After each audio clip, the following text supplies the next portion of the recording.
જૂનાગઢમાં મહાશિવરાત્રી મેળાનો પ્રારંભ થયો છે। ભજન, ભોજન અને ભક્તિનો ત્રિવેણી સંગમ જૂનાગઢ ખાતે જોવા મળી રહ્યો છે। મેળામાં સાધુ સંતોએ અલખની ધૂણી લગાવી છે। ધીરજગીરી મહારાજ સાથે ગુજરાત ફર્સ્ટે વાતચીત કરી હતી। આ ધરતી ઋષિઓ અને મુનિઓની ધરતી છે। ગિરનારની પવિત્રતાને લઈને માહિતી આપી। જૂનાગઢના ભવનાથમાં ગુજરાત ફર્સ્ટનો શિવ મહોત્સવ ચાલી રહ્યો છે। પવિત્ર ગિરનારની ગોદમાં મિની કુંભના મેળાની શરૂઆત થઈ ચૂકી છે ને આજે બીજો દિવસ છે। સાધુ સંતો અને દિગંબર સાધુઓ ધૂણી ધખાવીને પણ બેઠા છે। આપણે બાપુ સાથે વાત કરીશું। બાપુ, ગરવા ગિરનારની ગોદમાં અને ગિરનારને પવિત્ર કહેવામાં આવે છે। આ પવિત્રતા પાછળના કારણો શું છે એ જાણવું છે। ખાસ ગિરનારનો ઇતિહાસ શું રહ્યો છે? ખાસ જય ગિરનારી મહારાજ, જય દત્ત મહારાજ। ગુરુ મહારાજની કૃપાથી અને ગુરુ મહારાજના મુખથી મેં સાંભળેલું કે આ ઋષિઓ અને મુનિઓની ભૂમિ હતી અને રાજાઓ મહારાજાઓ આની અંદર તપસ્યા કરવા આવતા અને એ બધા સિદ્ધિઓ પણ પ્રાપ્ત કરતા, રાજા મહારાજાઓ પણ। અને એ ધરતી છે, આ ધરા છે, આની અંદર કોઈ પણ ધ્યાન લગાવી અને સાધના કરે તો વિદ્યા પ્રાપ્ત કરે છે, મોક્ષ પણ પ્રાપ્ત કરે છે।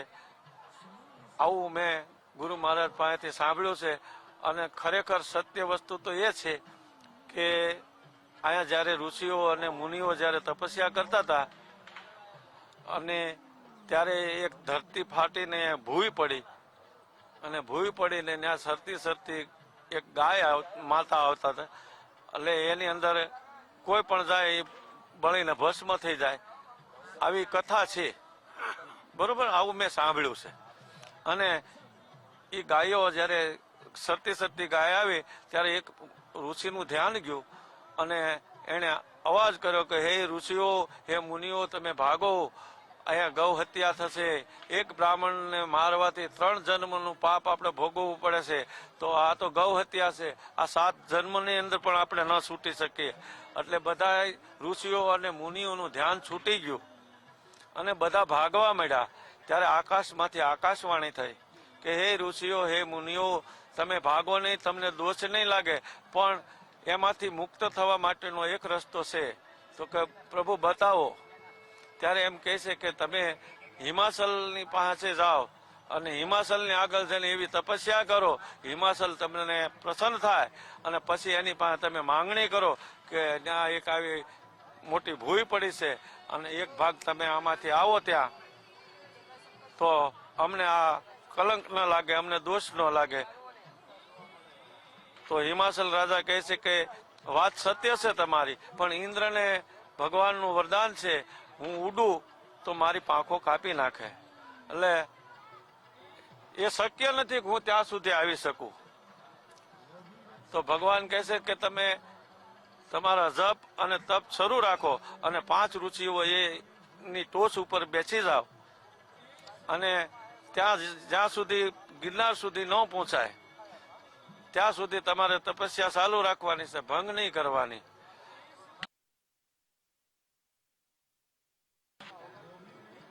ભગવાનની ઈચ્છા હશે તો પહોંચાઈ જશે। તો એ લોકોએ જેવું ભગવાન ઉપરથી આકાશવાણી કરી એવી રીતથી એ લોકોએ તપસ્યા શરૂ કરી અને હિમાચલ રાજા પ્રગટ થાય અને એક ટુકડો ત્યાંથી આકાશ માર્ગે ઉપડે છે અને ઇન્દ્ર રાજા પોતાના જે વરદાનોથી જે સાધનો પ્રાપ્ત કર્યા હતા એનાથી પ્રહાર કરે છે, પણ અસ્ત્ર શસ્ત્ર કે મંત્ર કોઈ વસ્તુ કામ નથી આપતી। ત્યારે ભગવાન શિવજી પાસે જાય છે ઇન્દ્ર અને એમ કહે છે કે હે પ્રભુ, આ તમારા હથિયાર આપેલા આ મંત્ર તંત્ર કે કોઈ વસ્તુ કામ નથી આપતું, શસ્ત્રો પણ કામ નથી આપતા, તો આ સત્ય છે કે ખોટા છે?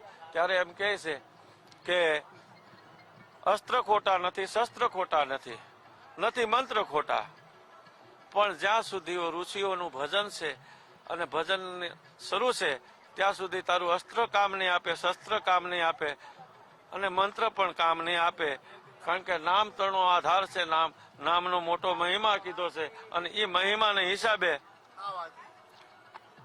ત્યાંથી એ ઋષિઓનું જે તપ શરૂ હતું એના દ્વારા આકાશ મારે કોઈ ઉડીને આવે છે હિમાચલ પર્વતનો ટુકડો અને આ ગિરનારની તળેટીની અંદર ગિરનાર મહારાજની દત્ત મહારાજ બિરાજમાન થયા છે.